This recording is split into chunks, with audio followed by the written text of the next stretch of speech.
മമ്മൂക്കയും താനും ഒക്കെ ഒരുപോലെയാണെന്ന് രേണുസുതി എന്തായാലും ഒന്ന് പറഞ്ഞിട്ടുണ്ട്. പക്ഷെ ആ ഒരു ക്വസ്റ്റിനും അതുപോലത്തെ രീതി തന്നെ ആയിരുന്നു. പക്ഷെ അതുകൊണ്ട് തന്നെയാണ് ഈ മമ്മൂക്ക ഫാൻസ് അടക്കം വന്നിട്ട് രേണുസുതിക്കെതിരെ എന്നാലും സംസാരിക്കുന്ന അല്ലെങ്കിൽ കമന്റ്സിലടക്കം നമുക്ക് കാണാവുന്നതാണ്. ഇതുപോലത്തെ ഒരു ലെജൻഡിന്റെ ഒക്കെ പേര് യൂസ് ചെയ്തിട്ട് നമ്മൾ ആ ഒരു രീതിയിലൊക്കെ സംസാരിക്കും എന്നുള്ള ഇതിലൊക്കെ പറഞ്ഞൊരു പല രീതിയിലൊക്കെയാണ് ആൾക്കാർ എടുക്കുന്നത്. അത് വളരെ സിമ്പിൾ ആയിട്ട് നോക്കുകയാണെങ്കിൽ വളരെ നമ്മളെല്ലാരും യൂസ് ചെയ്യുന്ന രീതിയിലുള്ള ഒരു ടോക്ക് തന്നെയാണ് നടന്നിട്ടുള്ളത്. അത് സംഭവം കുറച്ചെങ്കിലും ആൾക്കാർക്ക് മനസ്സിലാക്കണമെന്ന് അറിയാം. അതായത് രേണുസുതി എന്തായാലും കാറ് സ്വന്തമാക്കിയിട്ടുണ്ട്.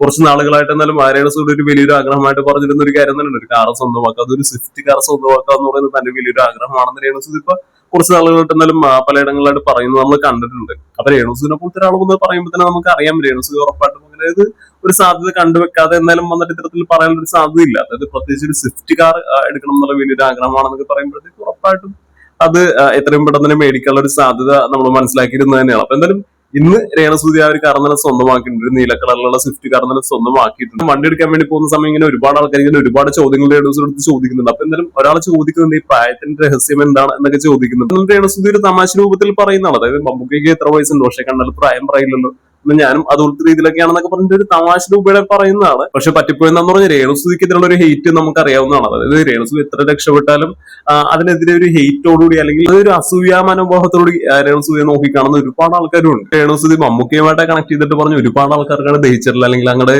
ഉൾക്കൊള്ളാൻ സാധിച്ചിട്ടില്ല എന്ന് തന്നെയാണ് എനിക്ക് എന്തായാലും തോന്നുന്നത്. പക്ഷെ രേണുസുതി ആ ഒരു ഫോമിൽ തന്നെ എന്തായാലും മുന്നോട്ട് പോകുന്നുണ്ട്, ഉയരങ്ങൾ കീഴടക്കുന്നുണ്ട്, അല്ലെങ്കിൽ സ്വപ്നങ്ങളൊക്കെ എന്തായാലും സാക്ഷാത്കരിക്കാൻ രേണുസുതിക്ക് എന്തായാലും സാധിക്കുന്നുണ്ട്. എന്തായാലും ഇനിയും അങ്ങനെ തന്നെ പോട്ടെ.